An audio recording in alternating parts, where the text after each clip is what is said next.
mhlazane kuqala kwaba yinhlanhla yashabalala maqede kwalandela isinyama.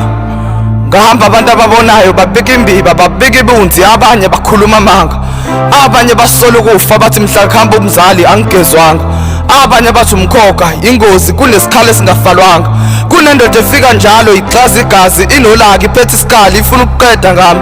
Akuphelanga isikhathi esingakanani ngahlangana nezibila zithutha sihole emhlophe phambili zangishiya negazi ngemanzi. Inkamba beyibuza isibazi esingufakazi, ngaphinda kwababonayo bathi idlozi kalihlambulukanga. Bangivezela igobongo indiki nomndawo bathi kumele ngidle izinkamba nebala. Bangithumela kumngadi naye akapholisanga maseko lwama ukhamba.